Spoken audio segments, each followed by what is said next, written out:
നമസ്കാരം. മലയാളി വാർത്തയിലേക്ക് സ്വാഗതം.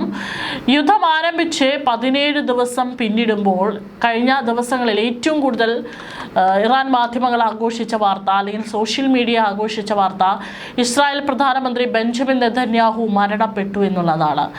എന്നാൽ ആ ചോദ്യങ്ങൾക്കും സംശയങ്ങൾക്കും ഇപ്പോൾ ഉത്തരമായിട്ട് ബെഞ്ചമിൻ നെതന്യാഹു തന്നെ നേരിട്ട് രംഗത്ത് വരികയാണ്. ഒരു വീഡിയോ പങ്കുവെച്ചുകൊണ്ടാണ് അദ്ദേഹത്തിന്റെ ഈ അഭ്യൂഹങ്ങൾക്കുള്ള മറുപടി ഇപ്പോൾ വന്നിരിക്കുന്നത്. പ്രധാനമന്ത്രി ബെഞ്ചമിൻ നെതന്യാഹു തന്നെ ഇപ്പോൾ പ്രത്യക്ഷപ്പെട്ടിരിക്കുകയാണ്. ഇറാൻ ആക്രമണത്തിൽ കൊല്ലപ്പെട്ടു എന്ന് അവകാശപ്പെടുന്ന ഗൂഢാലോചന സിദ്ധാന്തങ്ങൾ സോഷ്യൽ മീഡിയയിൽ പ്രചരിച്ചതിന് ശേഷമാണ് ഇസ്രായേൽ പ്രധാനമന്ത്രി ബെഞ്ചമിൻ നെതന്യാഹു ഇപ്പോൾ എക്സിൽ ഒരു വീഡിയോ പുറത്തിറക്കിയിരിക്കുന്നത്. വീഡിയോയിൽ നെതന്യാഹു ഒരു കഫേയിൽ കോഫി ഓർഡർ ചെയ്യുകയും പലതരത്തിൽ അദ്ദേഹത്തെക്കുറിച്ച് പരന്നിട്ടുള്ള കിംവദന്തികളെക്കുറിച്ച് തമാശ പറയുകയും ചെയ്യുന്നത് കാണാം. ഞാൻ മരിച്ചു, I am dead for a coffee എന്ന് പറഞ്ഞുകൊണ്ടാണ് അദ്ദേഹം സംസാരിച്ചു തുടങ്ങുന്നത്. അദ്ദേഹം അവിടെ നിന്ന് ഒരു കാപ്പി ഓർഡർ ചെയ്യുന്നതും അതവിടെ നിന്ന് കുടിക്കുന്നതും ഒക്കെ തന്നെ ദൃശ്യങ്ങളിൽ കാണാനായിട്ട് സാധിക്കും. ഹീബ്രു വാചകം ഉപയോഗിച്ചാണ് അദ്ദേഹം സംസാരിച്ചിരിക്കുന്നത്.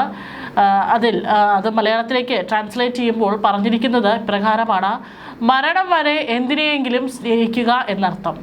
എന്താണെന്നറിയാമോ? ഞാൻ എൻ്റെ ജനങ്ങൾക്ക് വേണ്ടി മരിക്കുന്നു. അവർ എങ്ങനെ പെരുമാറുന്നു എന്നത് അതിശയകരമാണെന്നാണ് അദ്ദേഹം ഈ വീഡിയോയിൽ പറഞ്ഞിരിക്കുന്നത്. വീഡിയോയ്ക്കിടെ നെതന്യാഹു തൻ്റെ 2 കൈകളും ഉയർത്തി ക്യാമറയിലേക്ക് വിരലുകൾ കാണിക്കുന്നുണ്ട്. അതായത് കഴിഞ്ഞ വ്യാഴാഴ്ചത്തെ പത്രസമ്മേളനത്തിലെ ദൃശ്യങ്ങളിൽ ഒരു കൈയിൽ 6 വിരലുകൾ വീതമുള്ളതായി കാണിച്ചിട്ടുണ്ടെന്നും AI ഉപയോഗിച്ച് സൃഷ്ടിച്ചതാണെന്നും സോഷ്യൽ മീഡിയയിലെ ചില പോസ്റ്റുകൾ നേരത്തെ സൂചിപ്പിച്ചിരുന്നു. അത് അത്തരത്തിലല്ല എന്ന് കാണിക്കാനാണ് അദ്ദേഹം ഈ ഒരു വീഡിയോയിൽ തന്നെ കൈകൾ ഉയർത്തി കാണിക്കുന്നത്. എൻ്റെ വിരലുകൾ എണ്ണാൻ നിങ്ങൾ ആഗ്രഹിക്കുന്നുണ്ടോ? നിങ്ങൾക്ക് അവരെ ഇവിടെയും അവിടെയും ഒക്കെ തന്നെ കാണാൻ സാധിക്കും, കണ്ടോ? വളരെ നന്നായി എന്നാണ് നെതന്യാഹു വളരെ പരിഹാസ രൂപേണ പറഞ്ഞിരിക്കുന്നത്. ഇസ്രായേൽ പൗരന്മാർക്കുള്ള സന്ദേശവും അദ്ദേഹം ഈ ഒരു വീഡിയോയിൽ പറയുന്നുണ്ട്. പുറത്തുപോയി കുറച്ച് ശുദ്ധമായി ശ്വസിക്കുക, പക്ഷെ ഒരു സംരക്ഷിത സ്ഥലത്തിനടുത്ത് തന്നെ തുടരുക. നിങ്ങളുടെ പ്രതിരോധ ശേഷി അത്ഭുതകരമാണ്. അത് എനിക്കും സർക്കാരിനും IDF നും മൊസാദിനും ശക്തി നൽകുന്നു. എനിക്ക് ചെയ്യാൻ കഴിയാത്ത കാര്യങ്ങൾ ഞങ്ങൾ ചെയ്യുന്നു ഈ നിമിഷം. പക്ഷേ ഇന്നും ഞങ്ങൾ ഇറാനെ വളരെ ശക്തമായി ആക്രമിക്കുന്നു. നിങ്ങൾ എന്നോട് മുന്നോട്ട് പോകാനാണോ പറയുന്നത്? ഞാൻ എല്ലാവരോടും പറയുന്നു, നിങ്ങളും മുന്നോട്ട് പോകൂ എന്നാണ് അദ്ദേഹം വീഡിയോയിൽ കൂട്ടിച്ചേർത്തിരിക്കുന്നത്. എല്ലായ്പ്പോഴും ഒരു സംരക്ഷിത സ്ഥലത്തിനടുത്തായിരിക്കാനും ഹോം ഫ്രണ്ട് കമാൻഡിൻ്റെ നിർദ്ദേശങ്ങൾ ശ്രദ്ധിക്കുക. ഹോം ഫ്രണ്ട് കമാൻഡിനെയും നഗര മേയർമാരെയും ശ്രദ്ധിക്കുക. ഞങ്ങൾ നിയന്ത്രണങ്ങൾ കഴിയുന്നത്ര ലഘൂകരിക്കും. കോഫിക്ക് നന്ദി, ഇത് മികച്ചതാണ്. കലോറിയെക്കുറിച്ച് എനിക്കറിയില്ല, അതുപോലെ തോന്നുന്നു എന്ന് പറഞ്ഞുകൊണ്ടാണ് അദ്ദേഹം വളരെ തമാശ രൂപേണ കഴിഞ്ഞ ദിവസങ്ങളിൽ താൻ മരിച്ചു എന്നുള്ള വാർത്തയ്ക്ക് ഒരു മറുപടി ആയിട്ട് കൂടിയാണ് ഈ ഒരു വീഡിയോ ഇപ്പോൾ ചിത്രീകരിച്ച് തൻ്റെ എക്സ് അക്കൗണ്ടിൽ അത് പോസ്റ്റ് ചെയ്തിരിക്കുന്നത്. ഒപ്പം തൻ്റെ ഇസ്രായേൽ ജനതയോട് സുരക്ഷിതമായി ഇരിക്കാനും പല നിർദ്ദേശങ്ങളും കമാൻഡോസ് തരുന്ന നിർദ്ദേശങ്ങൾ പാലിക്കാനും അദ്ദേഹം പറയുന്നുണ്ട്. ഏതായാലും ഇനിയിപ്പോൾ നെതന്യാഹു മരിച്ചോ മരിച്ചില്ലേ എന്നുള്ള ചോദ്യങ്ങൾക്കൊന്നും തന്നെ പ്രസക്തിയില്ല. അദ്ദേഹം അവിടെ ജീവനോടെയുണ്ട്. അദ്ദേഹം അവിടെ കോഫി കുടിച്ചുകൊണ്ട് നടക്കുകയാണ് എന്നുള്ളതിൻ്റെ ഒരു യാഥാർത്ഥ്യം എന്താണെന്ന് തെളിയിക്കുന്നതാണ് ഇപ്പോൾ ഈ പുറത്തു വന്നിട്ടുള്ള ഈ ഒരു വീഡിയോ എന്ന് പറയുന്നത്. അതേസമയം തന്നെ ഇസ്രായേൽ US കേന്ദ്രങ്ങളെ ലക്ഷ്യമാക്കി ഇറാൻ ഇപ്പോൾ അത്യാധുനികമായിട്ടുള്ള സെഞ്ചിൽ മിസൈൽ വിക്ഷേപിച്ചെന്നാണ് റിപ്പോർട്ട്. ഇറാനിയൻ പ്രസ് ടിവിയാണ് ഈ റിപ്പോർട്ട് പുറത്തുവിട്ടിരിക്കുന്നത്. ഇത് ആദ്യമായാണ് സെഞ്ചിൽ വിക്ഷേപിക്കുന്നത്. പൂർണ്ണമായും ഇറാൻ തദ്ദേശീയമായി വികസിപ്പിച്ചെടുത്ത ബാലിസ്റ്റിക് മിസൈലാണിത്. ഖര ഇന്ധനം ഉപയോഗിച്ച് പ്രവർത്തിക്കുന്ന 2 ഘട്ടങ്ങളുള്ള ബാലിസ്റ്റിക് മിസൈലായ സെഞ്ചിലിനെ സജിൽ എന്നും അഷൂറ എന്നും പേരുകളുണ്ട്. ബാലിസ്റ്റിക് മിസൈലുകളിലെ മീഡിയം റേഞ്ചിൽ വരുന്ന മിസൈലാണിത്. ഏകദേശം 2000 കിലോമീറ്റർ ദൂരപരിധിയുള്ള സെഞ്ചിൽ 700 കിലോഗ്രാം വരെ ഭാരമുള്ള യുദ്ധശേഖരം വഹിക്കാനുള്ള ശേഷിയുണ്ട്. 18 മീറ്റർ നീളവും 1.25 മീറ്റർ വ്യാസവുമുള്ള ഇതിന് 23,600 കിലോഗ്രാം ഭാരമാണുള്ളത്. അയൺ ഡോം ഉൾപ്പെടെയുള്ള മിസൈൽ പ്രതിരോധ സംവിധാനങ്ങളെ വെട്ടിച്ചും പറ്റിച്ചും കടക്കാൻ കഴിവുള്ള ഈ മിസൈൽ ഉയർന്ന ഉയരത്തിൽ ദിശ മാറി സഞ്ചരിക്കും. അതിനാൽ തന്നെ ഡാൻസിംഗ് മിസൈൽ എന്നാണ് സെഞ്ചിൽ വിശേഷിപ്പിക്കപ്പെടുന്നത്. 2 ഘട്ടങ്ങളിലുള്ള ഖര ഇന്ധനം ഉപയോഗിക്കുന്നതിനാൽ തന്നെ പെട്ടെന്നുള്ള വിക്ഷേപണം സാധ്യമാകും.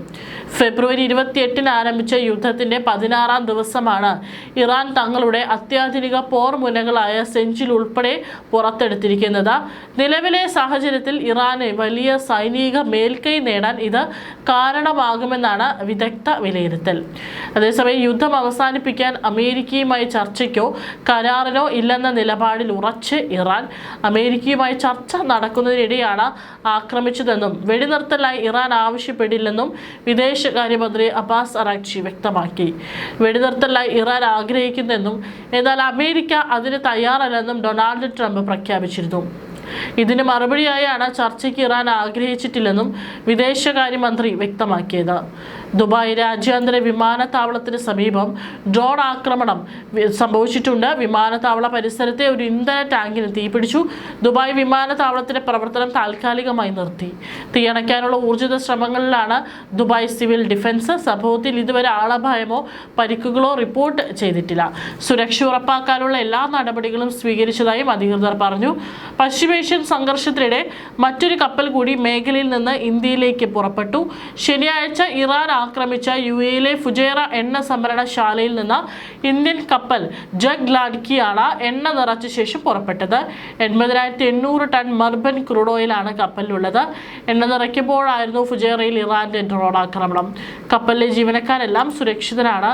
മേഖലയിൽ നിന്ന് 2 കപ്പലുകൾ നേരത്തെ ഇന്ത്യയിൽ എത്തിയിരുന്നു.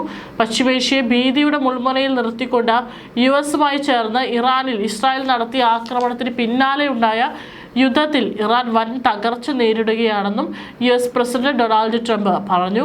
യുദ്ധത്തിൽ അമേരിക്ക പരാജയപ്പെടുകയാണെന്ന റിപ്പോർട്ടുകൾ ഭാവന സൃഷ്ടി മാത്രമാണെന്ന് പറഞ്ഞ ട്രംപ് എബ്രഹാം ലിങ്കൺ വിമാനവാഹിനി കപ്പലിൽ തീ പിടിച്ചുവെന്ന വാർത്ത തള്ളുകയും ചെയ്തു.